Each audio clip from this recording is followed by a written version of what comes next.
আজকের big breaking news KTC বিন্দাস TV থেকে আগামী জুন থেকে রেশন কার্ডের চাউল বন্টন। আগামী জুন মাসের 1 জুন থেকে 10 জুন তারিখের মধ্যে রেশন কার্ড চাউল সংগ্রহ করতে হবে। হাইলাকান্দি জেলার সরবরাহ বিভাগের অ্যাসিস্ট্যান্ট ডিরেক্টর এক বিজ্ঞপ্তিতে জারি করেছেন, জেলায় আগামী 3 মাসের রেশন কার্ডের চাউল দেওয়া হবে। 3 মাসের বিনামূল্যের চাউল বরাদ্দ করা হয়েছে বলে হাইলাকান্দির সরবরাহ বিভাগের অ্যাসিস্ট্যান্ট ডিরেক্টর এক বিজ্ঞপ্তিতে জানিয়েছেন। জেলার রেশন কার্ড প্রাপকদের আগামী 1 জুন থেকে 10 জুনের ভিতরে এই চাউল সংগ্রহ করতে হবে। তিনি বিজ্ঞপ্তিতে আরও জানান যে আগামী জুন, জুলাই, আগস্ট মাসের চাউল নিজ নিজ রেশন দোকান থেকে ইপস মেশিনের মাধ্যমে সংগ্রহ করতে হবে। অন্তদয়া অন্ন সুরক্ষা যোজনার কার্ড প্রতি 35 কেজি এবং প্রায়োরিটি হাউস হোল্ড কার্ডের মাথাপিছু 5 কেজি করে চাউল বিনামূল্যে বন্টন করা হবে। হাইলাকান্দি জেলার মনাচড়া স্টেশনের পাশাপাশি এক ভয়াবহ দুর্ঘটনা হলো গত মঙ্গলবারে। ট্রেন ঝুঁকি অবস্থায় নিচে পড়ে গুরুতর জখম হন কাটলিচড়া মণিপুর এলাকার এক যুবক। জানা যায় এই যুবকের নাম পিকলু দাস। বিবরণে জানা যায় শিলচর থেকে ভৈরবী অভিমুখী প্যাসেঞ্জার ট্রেনের কবলে পড়ে পিকলু দাস গুরুতর জখম হন এবং সংকটজনক অবস্থায় হাসপাতালে চিকিৎসাধীন অবস্থায় আছেন।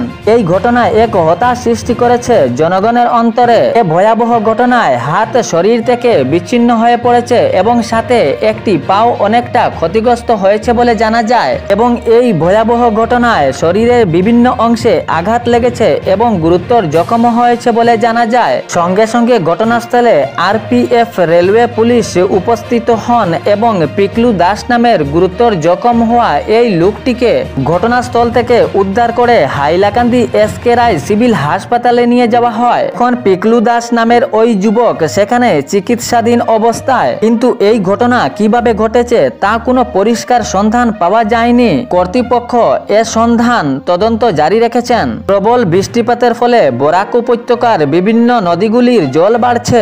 অতিরিক্ত বৃষ্টিপাতের ফলে মিজোরাম লঙ্গাই নদীর জল দ্রুত গতিতে বাড়ছে। করিমগঞ্জ তথা বর্তমান শ্রীভূমি জেলার বিভিন্ন জায়গায় জলের তলায়। এই প্রবল বৃষ্টিপাতের ফলে করিমগঞ্জের বিভিন্ন জায়গা জলমগ্ন হয়ে পড়েছে। রাস্তাঘাট সহ ঘরবাড়িও জলের তলায়।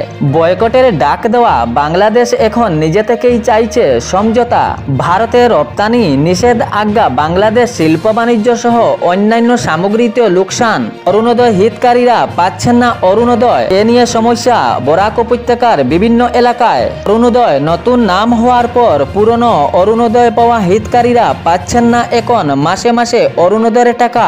এ নিয়ে কাছাড়ের বিধায়ক কমলাক্ষ দেব পুরকাস্ত জনগণের স্বার্থে আগবাড়ি হয়েছেন। অরুণোদয়ের বিভিন্ন সমস্যা নিয়ে কাছাড়ের জেলা শাসকের কাছে দ্বারস্থ কাছাড়ের বিধায়ক কমলাক্ষ দেব পুরকাস্ত।